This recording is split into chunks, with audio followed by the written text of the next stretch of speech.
I am so excited that you are here for this particular episode of Simply Sarah. I'm Sarah Stockham, your host.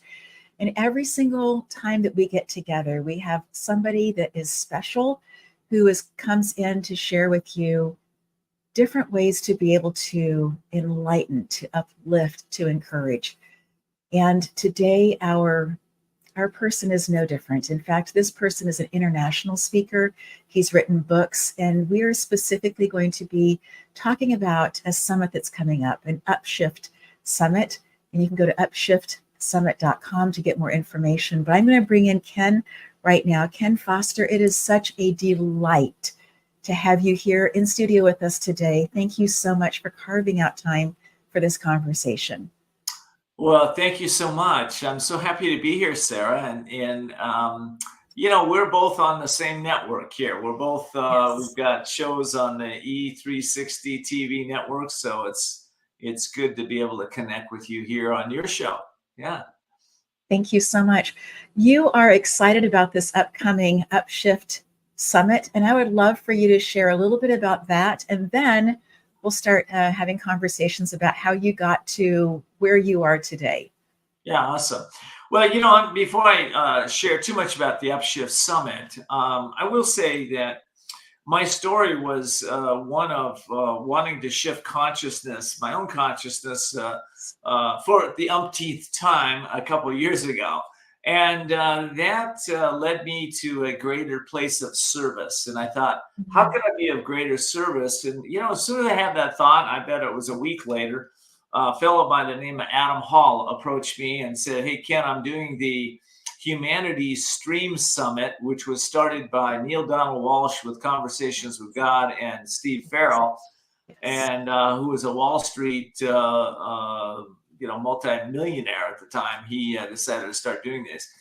And he said they want us to co-produce the show. And I said, okay, let's do it. I didn't know what I was getting into, but I knew it'd probably be good because of some of the names involved. And so I co-produced the summit. We ended up with about 500,000 people viewing that summit. And I learned a whole bunch. I had put on many summits myself before, but I had never put on one that large that so many people came. And so that's kind of where I started. And the reason I mention that is because that's where I met this amazing man whose name is Dr. Ervin Laszlo. Now, Dr. Ervin Laszlo, who's he? Okay. Well, Dr. Laszlo has been nominated for the Nobel Peace Prize twice. He's a fellow that he's a visionary. He's a system philosopher. He's written over 106 books, and he is a change maker. He is an individual that is committed to helping shift consciousness on the planet today, not tomorrow, and be able to, he lives from a place of oneness. And I'm going to say one last thing, and we'll get into a little bit about me. But yesterday, I interviewed him with a friend of mine, Deborah Ponyman, who was on the Upshift Conversations with him and I. And I asked him this question. I said, Ervin, I consider you to be a great man. Tell me, what is the price of greatness? And I had been interested in that subject because I knew that Leonardo da Vinci, the great creator of the Renaissance, had been asked that question. And he said the price of greatness is isolation. And then I know Yogananda, the great sage of our time, that was asked that same question. And he said the price of greatness is stillness. So I wanted to know what the price of greatness was for Ervin Laszlo. And he said this: the price of greatness is to dare to be you. On the surface, it's not very deep. But if you take that deeply, if you understand what that really means, dare to be you, you have to find out who you is. And in our world today, the greatest crisis we're having is, it's not the wars, it's not the threat of nuclear bombs, it's not the chaos in the political candidates, it's not the the depression or the people with the guns shooting each other. It's none of that. Right? The greatest crisis we have is that people are having an identity crisis. They believe that they are their country, they are their houses, they are their accomplishments, they are these bodies, they are these minds. They don't realize that underneath all of that is the self, the true self, the Yes. soul. Yes. And when we can start, and as Irvin would say, you know, live from a place of oneness. What does that mean? Live from a place of oneness. When we can see each other as one, when we realize that we are one, we are all connected.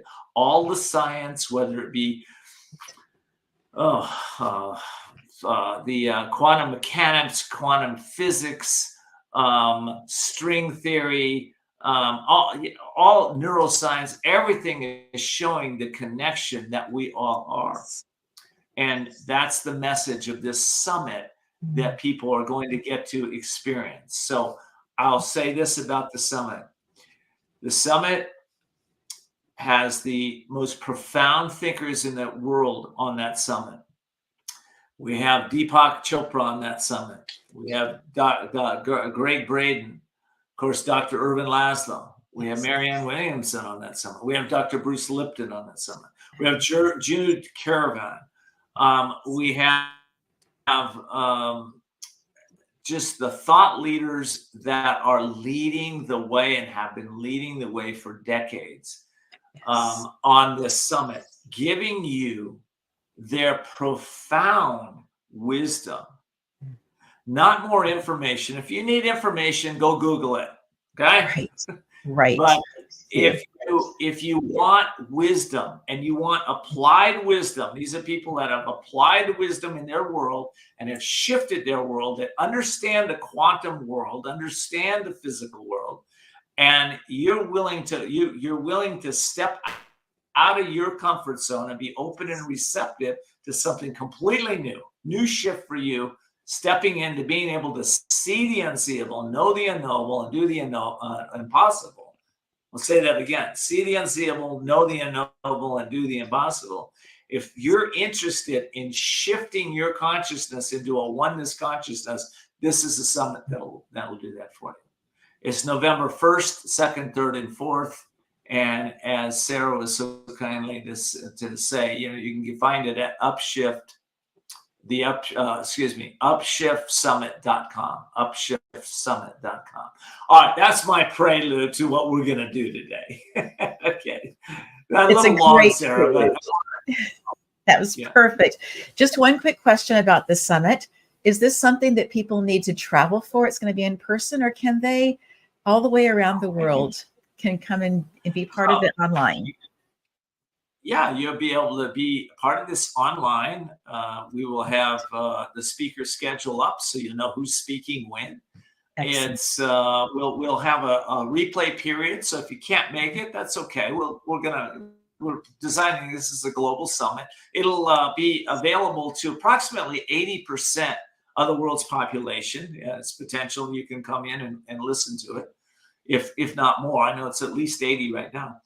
So that's it. You get to watch it at your time when you want in your time zone, and there's nothing been done like this. Irvin Laszlo has attracted some of the most amazing individuals, and listen, a lot of these individuals done lots of work and lots of seminars and everything. But because it's Irvin Laszlo, and because he is there with his energy, his vibration, his thoughts, his questions, he's asking these thought leaders questions that are really deep questions that come from their inner wisdom, that you can feel it. You can sit and feel. If you're empathic at all, you can feel the energy coming off these people on this summit.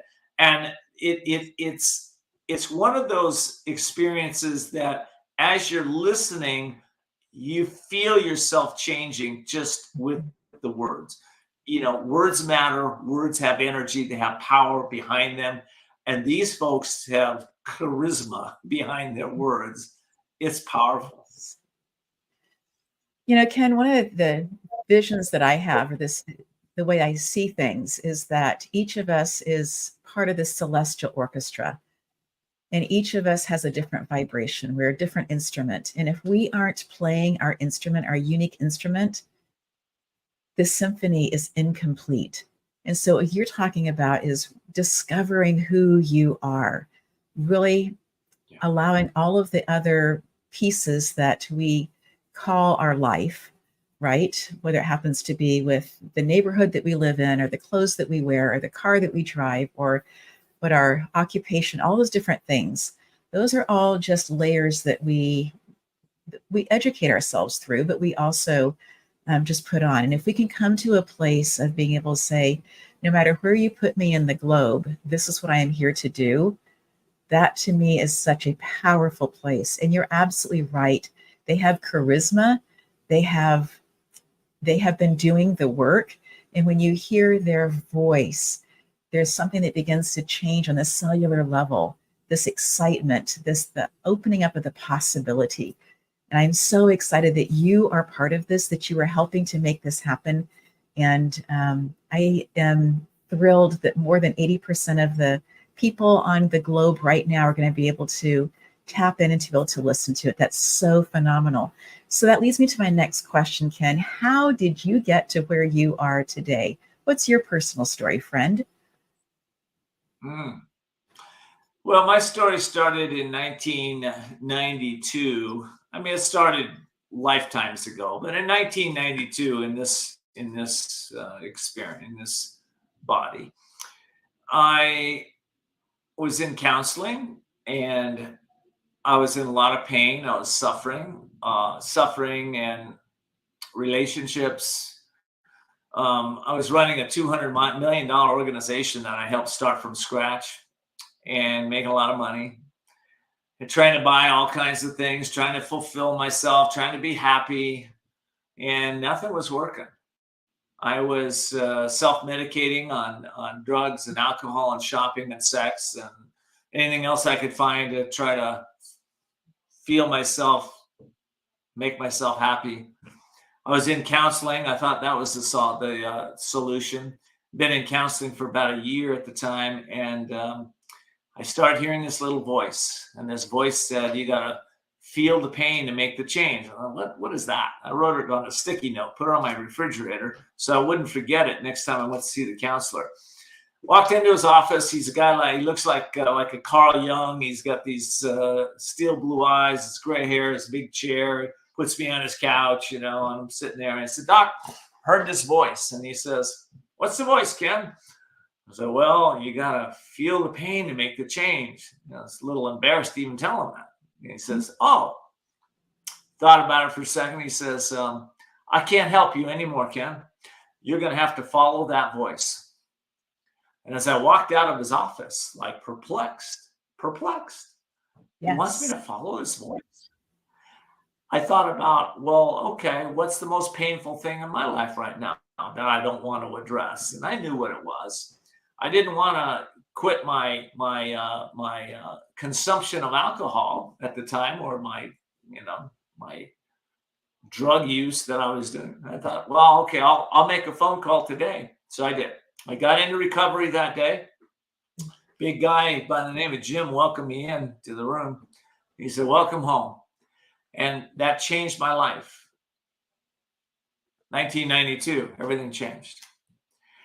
It took courage to do that. It took courage Yeah. to follow that voice. That was the voice of courage, by the way. It's the voice of truth. And we all have that. But that's where I started. And then I had to get real. I had to go through my transformation.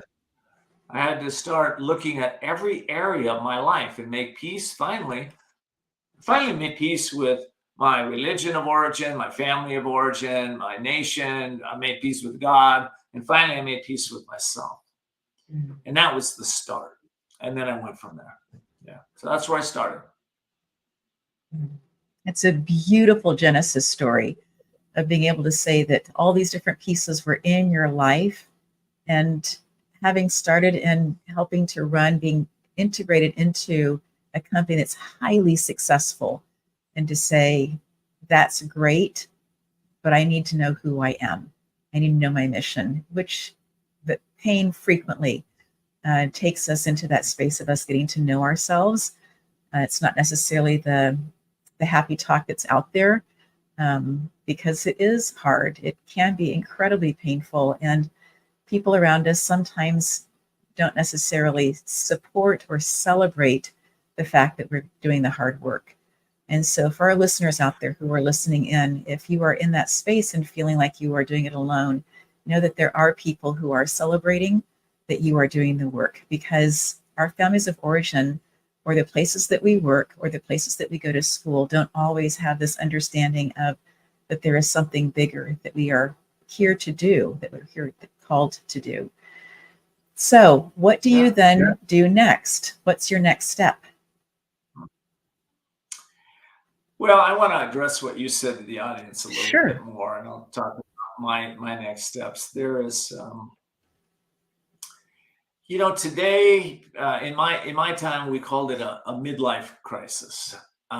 Today we don't necessarily use those terms anymore. It's like a I don't know. Sometimes some people call it a spiritual emergency, or they call it they're waking up, or they're going through an existential crisis, whatever they call it. Doesn't really matter. But here's what I've learned over the years, working with tens of thousands of people now, is that we're all called to the truth. It may take some people longer. It took me 42 years to start to wake up. You maybe wake up in your 20s. A lot of people are coming in awake, okay? But that doesn't mean that you don't need to do the work. Earth is here designed for a reason. This is not the highest vibrational planet in the universe. No. It's school. It's school. We're here for school.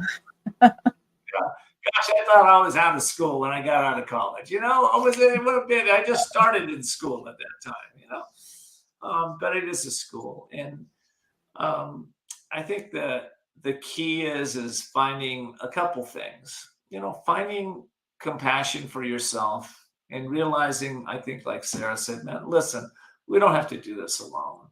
We're programmed to be embarrassed about being vulnerable. We're taught to be strong or do it on your own, or it's all made up.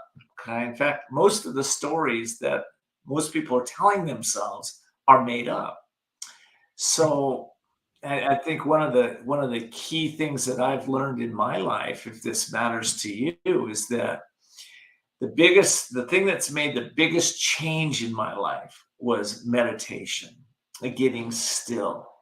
In the Bible, it says, be still and know that I am God. Now, if you shorten that a little bit, it just says, be still and know God, right? It's like, oh, that's kind of cool.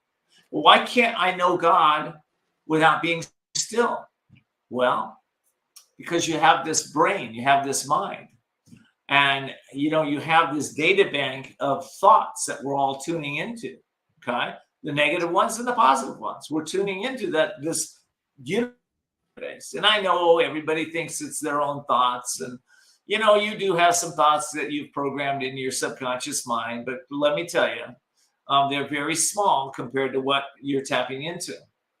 If you're an alcoholic, for instance, like I was at one point, I had about the same thoughts that somebody's alcoholic over in Japan or China or Russia. Same kind of thinking, believe it or not.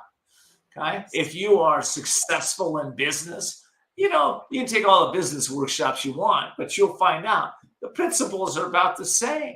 It's about the same because they're tapping into the same database. Okay. So I think it's important to realize that. And if you want to, though, tune into something greater than your thinking, what's greater than your thinking? We're all born with it. It's called intuition. Right? That's one of the names for it. It's called the mind of God, the universal mind, the Akashic records, where we have the ability to tune into that knowing. So if knowing is higher than thought, right? You ever wonder how all these inventions, everything's coming into the world? Well, what do you think they're tuning into? Okay, they're not. Elon Musk didn't wake up and go, oh yeah, here's what mom taught me, here's what school taught me. Now I could just do all this. He's Right. tapping into something greater. Einstein did, Leonardo da Vinci has, Absolutely. and you do every day. See, the thing is, intuition though is undeveloped for most people. You have a Mhm. gut instinct. Oh yeah, I think I'll do that. Well, some of you have maybe 30% developed intuition. So maybe 70% of the time you're wrong. Others maybe have 70% right. But when you get 100%, you start to get it all. And it reminds me of Tony Robbins. I worked with Tony Robbins at one point, the great teacher, the great coach, right? And he told me this, and I'll never forget it. He says, Ken, if you do a good job, you're going to get poor results. If you do a great job, you'll get good results. If you do an outstanding job, you'll have it all. Well, outstanding is where we can get to when we start to learn stillness. Because when we can still our thoughts, we tune into these higher realms of consciousness. And if you want to live a life where you don't have to repeat this school time and time again, then there's really the only way I know how to do it is through going within so you don't go without. That's my name. Yes. I'm just soaking in what you are saying, and the idea that the Akashic records are out there that we can ask questions of, right? That we can be open, Yeah. and that we can Yeah. be seeking in such positive ways and finding, and some of our answers are going to come in our dreams. Not all of our answers are going to show up, necessarily in what's in front of us. And so to be, again, open to those kinds of things. I think also finding a community of people, 2 or 3 others that are perhaps a little further on the journey can be really, really a helpful thing. I believe you're 100% accurate. And I know for me, in those early years, waking up, I was a seeker. And I explored a lot of teachers, and I read literally hundreds of books. And that was my path. It doesn't need to be your path. That was just my path. And I was looking for, I didn't know what I was looking for when I first started, but I knew that I wanted to find truth. I wanted to understand, what is truth? Is it just relative? Is all truth relative here, and you can't really get to truth, or is this something greater that we can get to, a universal truth? And I was working at Tony Robbins at the time, and I thought, he called me to a meeting, and he was late, so I was in his office. And he had all these books on his bookshelf. And I thought, this guy's really wise. Where does he get his wisdom? Where does he get all this information, right? So I started looking at his library. I thought, I'll find it in books. And he had several books written by one author. And I thought, I'll pay attention to that. And the author was Paramahansa Yogananda. And a great sage. And I thought, that's interesting. So I thought, I'm going to get a book on Paramahansa Yogananda. And first book I got from him was a book called Autobiography of a Yogi. And I read that book, and it was profound. I had some breakthroughs. And one day I was at a garage sale in Encinitas, California, and somebody was selling all Yogananda's books for $25. All his books and tapes and everything. Everything this guy had written, and he'd done. It was a large box full of. I thought, I'll take it. So I started immersing myself into those teachings. Well, I soon came to find out that no matter how much I read, I wouldn't remember everything. Right. And I thought, this is interesting. So I thought, well, maybe it's not about reading. Maybe it's about realization, realizing, applying the principles in our life. It took me a while to get it, but that's kind of where I started. And I love what you said about questions. I wrote a book called Ask and You Will Succeed. And it's 1,001 extraordinary questions, excuse me, to create life-changing results. Mhm. And that was my first #1 best-selling author on Amazon. Mhm. Overall on Amazon, by the way, not just in a niche, overall. That book is still out there today, still selling. And I did learn that. I learned that if you ask the right questions, you Yes. can get the right answers.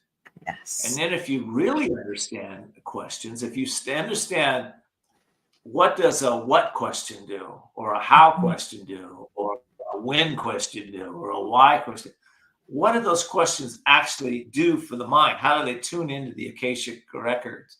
Um, Right. that was very powerful. And I'll give you one example, like Thanks. with the why questions. Why questions take us deep. They take us deep. They're not on the Mhm. surface like, when is this going to Yes. happen? Or when am I, it's not about time, it's deep. And those questions, if you keep asking them, Yes. you start to get insights into your soul, into yourself, and into the purpose of life, into the purpose of what you're doing, and past purpose. Like, what's past purpose? Oh, that's interesting. Well, purpose helps us to take us into the essence, to the Mhm. essence of what things are about, right? And you go, well, what is Yes. the essence? Right? And eventually we all get to one place. We start to realize that there's a cause and an effect for everything. Now, it's been said a million different ways, but I want to apply it to personal development. I want to apply it to your mind, to your body, and to your life. Yes. When you realize that there's cause for you getting ill, okay, that it's not just something happened to you, there's cause, all right? What did you put into your body that day? Mhm. What did have you been exercising? What do you Mhm. put into your mind? Okay. Are you feeding your mind with food that strengthens you and helps you grow and become positive and overcome your challenges? Are you putting in food of depressive thoughts or judgmental thoughts or I can't thoughts or thoughts that, what are you throwing into your energy field, right? Now Yes. we are physical beings, but we're also energy beings. Absolutely. Nikola Tesla said at one point, he said, if you want to understand the universe, okay, in this case, the mind of God, let's say, if you want to understand that, you need to understand frequency and vibration. Yeah. We're all energetic beings. You have to understand your own frequency, your own vibration. What increases it, what decreases it. When you can start to do that, what happens is you start to become more and more conscious of what you're putting into your body that causes certain effects, what you put into your mind that causes certain effects, what you say to others, which causes certain effects back to you, positive or negative. Okay. And you start to become more and more conscious. And as you do, life gets better because you start getting very aware of what doesn't work and what does work, right? Yes. And we teach our children, don't do this, don't do that, don't do that, and we give them a little blueprint of what they can do, do's and don'ts. Or you study the 10 Commandments, and they'll give you some big do's and don'ts. But eventually, you have to come down to the essence of what's working and what's not working in our life, what we can do to improve, change, develop, and grow. And why would we do that? Because as Sarah started out telling you, we're in a school. And, Yes. and if we're not in the school of growth, then we're in the school of decay. Right. Don't want to be there. And I really appreciate, Ken, what you talked about illness, that space of dis-ease. When I Mhm. first was introduced to the idea that it's the prefix of dis, right? But the root word is ease. We want to be at ease. We want our body to be at ease. We want to be able to easily digest the food that we've eaten. We want to be able to move with ease. And when you put that prefix on the dis, that just really opened my eyes, just the semantics of it, the word of it, right? of coming to a place of saying, what I really want is the ease part of it. I want my body to be working in a healthy way. And one of the few triple board certified physicians, Zach Bush, talks about how if you could look at your cells, you could see that primarily our cells are made up of space, and you can be turning the lights on in those cells, or you can be dimming the lights in those cells. And so what are we doing? What are we reading that's feeding our minds? What are we eating that's feeding our bodies?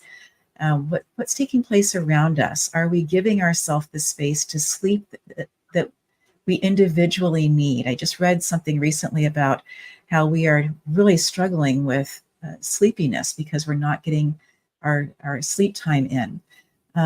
Are we taking care of our feet? What is a silly thing in some ways to say, right?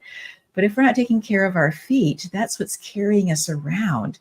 And so to be just mindful that we consider this as a body and it's our one body. I get that.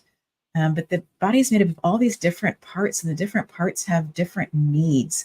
They have different abilities as well. And so are we respecting that space, this beautiful spacesuit, as a friend of mine will call it, that we get to have while we are here? Are we really doing the best with the knowledge that we have in the moment to be taking care of that? Because this is what we get to be able to share with the next generations, the longer the life that we have. And one of the reasons I'm so grateful for technology is because long after I'm gone, this technology of our conversation, people are going to be able to listen in and to receive the nuggets that are here, the incredible words of wisdom that you have shared. But I want to be taking care of the gift that I have that I call life, to be able to live it to its fullest, to the very, very last breath. And I love that you are somebody who is so intent on talking to people about courage. And you talked about this a little bit already, about how it took courage to say, this is my next step. I'm going to choose to deal with some things that I've been dependent on in my life. How did you then get to where you are today as a producer, as somebody who has her own network, television network, as somebody who is literally connected in with people in 185 countries or more, an Amazon overall bestseller? How did you get to this space that you are in, pressing courage? The word in French, to encourage, means to literally press courage into somebody's heart. How did you get to this space? Yeah. Well, I want to say something about courage too. Courage is not just a word. Courage is an energy. It's a power. It's a feeling that we have within ourselves. Yes. And we all have it. A lot of people have undeveloped courage. They haven't utilized it. And people say, well, how do you develop courage? You do something you haven't done before, and you just go do it. So you do, let's say, this audience, I would encourage you to make a commitment for the next 7 days to go do one thing. If you'd like to develop your courage in greater ways, do one thing you've never done it before. Now, if you're pretty successful, you might do real big things you've never done before. If you're just starting out on the road to success in a certain area, we're all successful in different areas. Somebody may be totally successful in relationship and marriage, having children, having family, really great, but have no success in business, for instance. Okay. So everybody has success, but pick your area that you'd like to grow your courage in. Maybe you need to speak the truth to somebody you haven't spoken to. Maybe you need to step up and have the courage to go out and change the way you eat. And you need to do it, but it's like, well, you've developed this mindset that says, I'm very picky, I'm very choosy, I only eat this and this. Well, okay, but if you're not getting the results that you want, then you need to change it. I want to say this, and you asked me a question on how I got to where I am today. It's by understanding the laws of cause and effect. Number one, cause and effect. Understanding the laws of duality. Number two, okay? They both go hand in hand. All right, cause and effect is part of duality, right? So we live in a world of light and dark, left and right, success, failure, up and down, love, hate. We live in that world. Right, and if you think about taking a platter or a glass of sand and a glass of let's say, crystals, right? Sand and beautiful, very fine crystals. And if you were to take those two and some dark sand and some beautiful white crystals, and you mix them all together in one big bowl, okay, then what you'd have a choice. Okay, you have a choice. Well, do I want to focus on the little crystals, the really beautiful light, beautiful crystals, or do I want to focus on the sand? And a lot of people focus on the sand or the muck or the dark. Okay, Right. Focus on the light, right? All right, so we need to understand, duality. What are you going to focus on? That part. But there's cause and effect. So Yes. where I got to where I am is looking for cause. So I'm have been for years a triathlete, right? Well, I didn't start out there. I started out as a runner, and then I went into biking, and then I learned how to swim, right?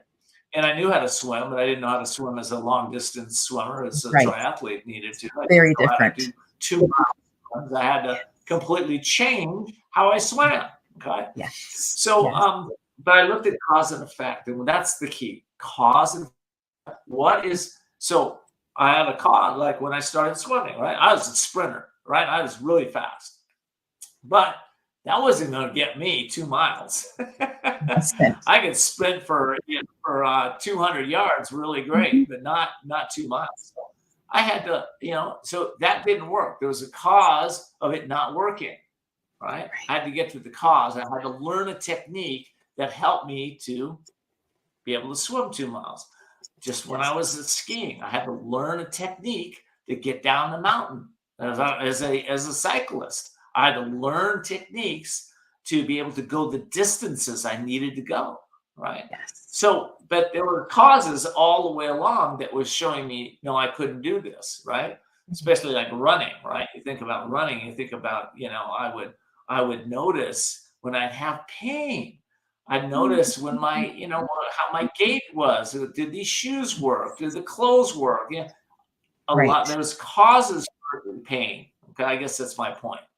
Okay. Yes. So it goes back to that little piece. You got to feel the pain to make the change. Okay. So if you have any kind of disharmony in your life, mentally, emotionally, physically, spiritually, relationships, in your business, anything, there is a cause. Yes.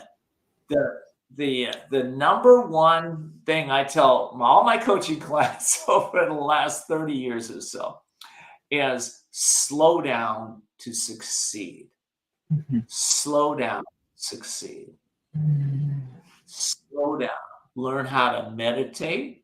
Learn how to contemplate. Learn how to journal. Learn how. And these are people that are very successful in business, but their businesses, they couldn't take them to the next level because why? They're in the way. They're the cause. Okay. So when I help them understanding that you're the cause of your business not accelerating, or you're the cause of having so much turnover in your business, or you're the cause of it not being profitable. Nobody wants to hear that, especially from somebody usually outside themselves. But when you're in enough pain, pain's a great motivator. It is. So people start paying attention, as you know, Sarah. Yeah. Yes. Yeah. So then, anyway, courage. That's the key. And today, you're right. I've been, top 10 in the world in triathlon. I've written best-selling books. Coached tens of thousands of people. I've got a media company. I've got my show, Voices of Courage show. For those of you that might want to tune into that, just Google that, or AI Voices of Courage with Ken D. Foster. We're syndicated in 185 countries and 200 podcast networks, 29 TV networks. It's cool things. Yes. And but again, it's never been about me. What's driven me is you, helping you, my audience, to get what they want. It's that service piece that I come back to, right? It's just being in service. As a child, did you have people who were entrepreneurs, who were in business, who were role models for you?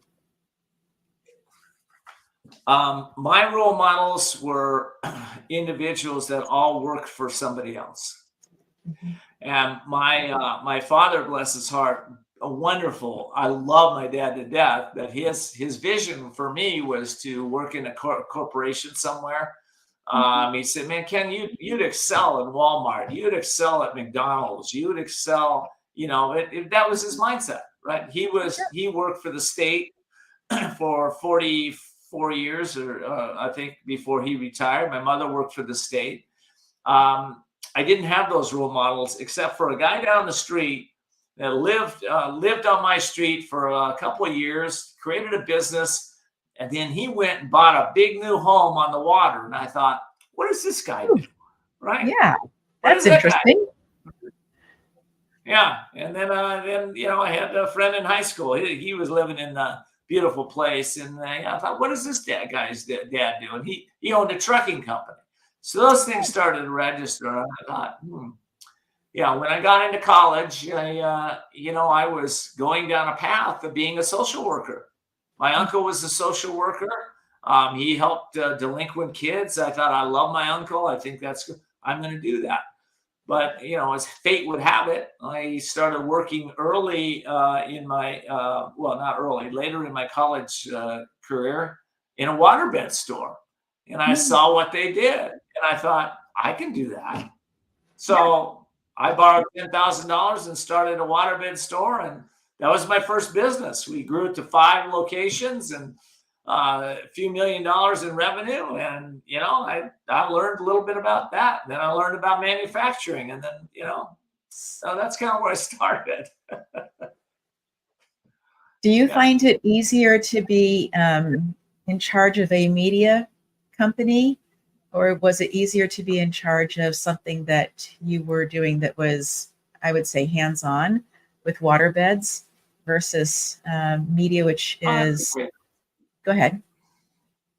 Yeah, that's a wonderful question. And for me, when I was in the waterbed industry, my mind was going 90 miles an hour. I was playing on the creative field of life in many ways, but I was very unconscious at the time, and I would go from one thing to the next thing, and next thing, and next thing, and next thing, and eventually that business failed. Okay, because I didn't know what I needed to know. Mhm. Yeah. And so to compare that to running a media company, the theme in my life, and my wife really brought this to my world, is ease and grace. Ease and grace. And she brought it early on in our marriage. I didn't pay attention at first. I created some companies that were not easily and graceful, but today I do apply that principle. And I Yes. surround myself and teach that principle to my team. So Mhm. we're in a place where we go a little slower, but we do it right. And Yes. we plan Mhm. months in advance. Right. So I'm not so much doing things on the fly anymore like that. It Mhm. doesn't work for a long-term business. Now, Mhm. the two businesses I'm involved in right now, excluding the media company, have been around for over 30 years. Mhm. So long-term business. I'm not Yes. interested in just starting something that's going to end up ending in 2 months or 2 years or five Yes. years. The media company is another one. That one will be a long-term venture. It is a long-term venture where I bring in individuals that I believe are aligned with the message of courage, truth, and helping people to evolve, become the best version of themselves. And Yes. I've diversified my networks. So if one network fails, I'm not failing. I'm in business, right? Yes. So that's kind of how I think. Mm. You shared several pieces in there. I think they're just so important. The idea that of doing several so that you have more than one, but also the idea that you are investing long term, that you are looking for things that are not just a quick turn a dime kind of a thing, but that you are looking for a longer impact. And I think that's something that is really an important piece for our listeners if they are considering doing a business. Absolutely, there are ones that you can do very, very quickly. But that idea of impacting people over a long period of time. I do think that one of the highest things that we can do in service is to be impacting people in a positive way. And that when you choose to. Sarah, let me plus that a little bit, because you touched on something Sure. that I want to plus. I've worked with you over the years, many coaches and consultants and therapists, and when they came to me, their mindset was, well, I want to bring my client in and fix them and have them get out of working with me as soon as possible. I don't know where that mindset comes from, but anyway, it's out there. It And is. my mindset was, well, and I learned this early on. Somebody come in and coach with me, and then I'd have that mindset of, well, okay, we're done in 4 months, bye bye. And they go, and I'd see them with another coach, and then another coach the next year, and I thought, this doesn't make sense. Well, Right. for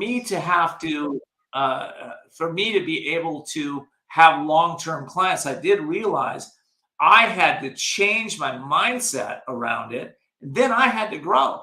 Because listen, it's one thing to set an intention to have long-term clients. It's another to have long-term clients and to be able to Right. give them what they need, support them in their own personal development, their business development over a period of years. I Yes. have 2 clients now that have been with me over 10 years, and several more that have been with me for years. Yes. So my intention is that it's long term and helping people to continue to grow, evolve, develop, be the best version of themselves. It doesn't happen overnight. Right. So, Right. yeah. And I think also inside of that, Ken, is a quiet confidence that you have, knowing that as your clients are changing and bringing up new issues, that you will be able to help them move forward. I know that in my own personal Reiki business, that's such an important piece, is just that knowing that Spirit's going to open up whatever the words are that I need for that person in that particular space and time. And I think that you've tapped into that as well. Yeah. I looked at my business when I was 10 years into the coaching, and I said to myself, what's really changed? I was doing an assessment of my skills, and I looked at the areas that I've grown. And then I thought to myself, well, when I first started this business, I was charging $175 for 4 sessions with me a month, right? With a 4-month commitment. And I thought, well, really what's changed is my confidence.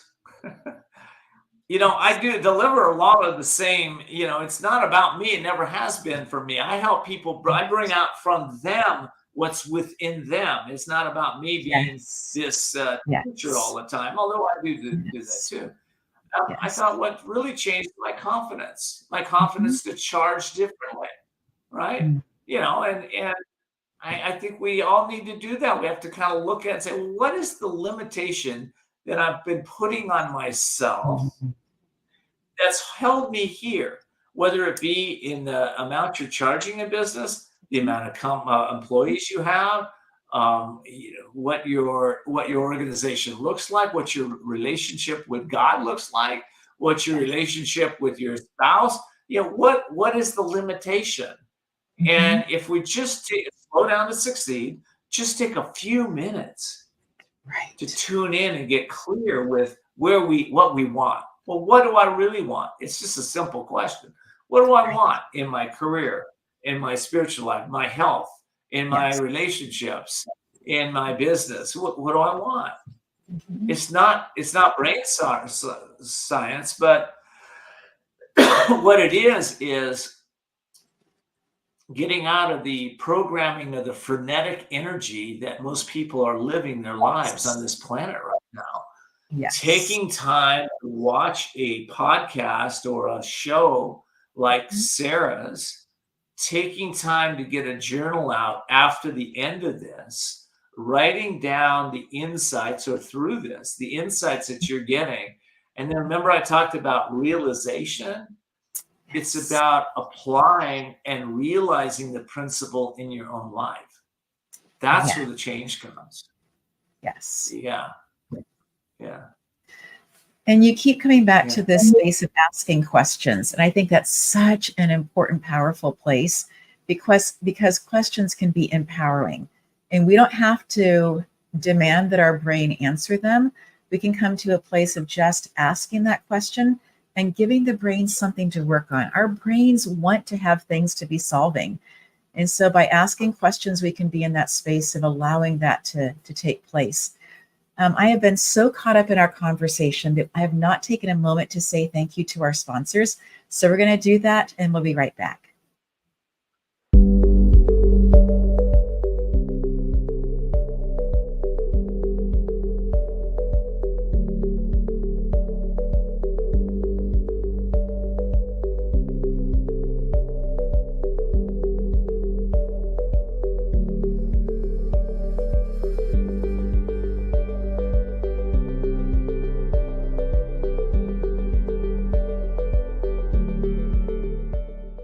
Glass Arts Collective is doing something so fun and amazing. Believing that all of us are creative, they are opening up their Instagram page for people who are creating things to be able to post those things there. I also believe that you are creative, and I'm super excited about this opportunity to be supporting Glass Arts Collective. They are amazing.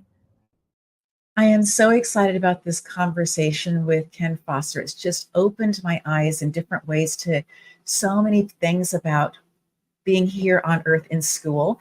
And I'm super excited that Upshift Summit is coming up. And Ken, thank you so much for opening our eyes and sharing that with us.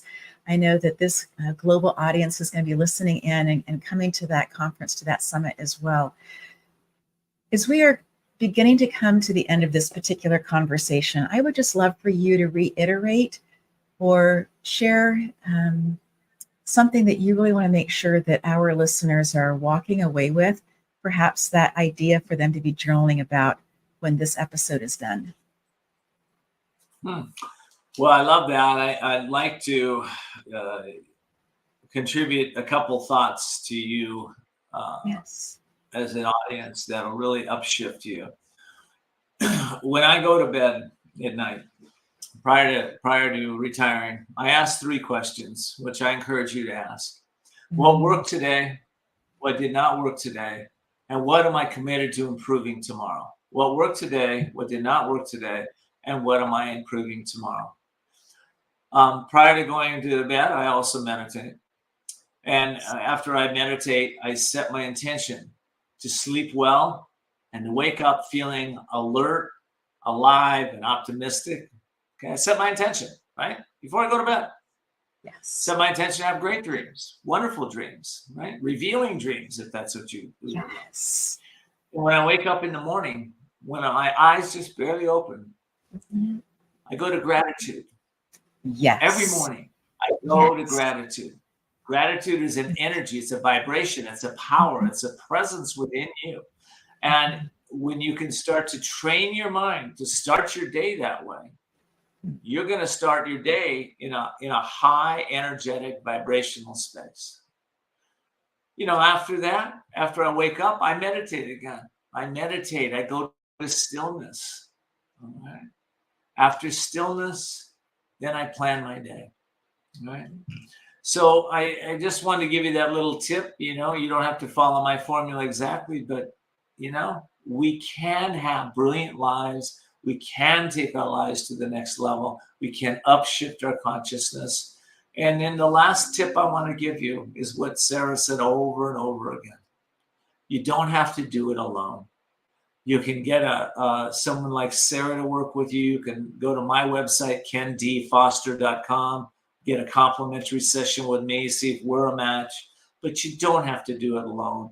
And there's a lot of amazing people that are there for you to help you to upshift. All you have to do is set your mind to get out of your own way, right? Be open to something new. Be open and allow yourself to be humble so that you can take your life to the next level. By the way, I'll say one last word. What does it mean to be humble? Humility is defined as the ability to see reality clearly. So when you can just be humble, this isn't working in my life. I'm pain. This is going through pain. I'm struggling. I'm going to be humble. I'm going to go get help. I'm going to not do it alone. That's my final thoughts for you, Sarah, and your audience. And thank you so much for what you do. Thank you for putting me on this show today. I wish you so much success and love and joy in your life. Thank you again. Thank you. Thank you. And with that, we say thank you to our audience. We'll see you next time.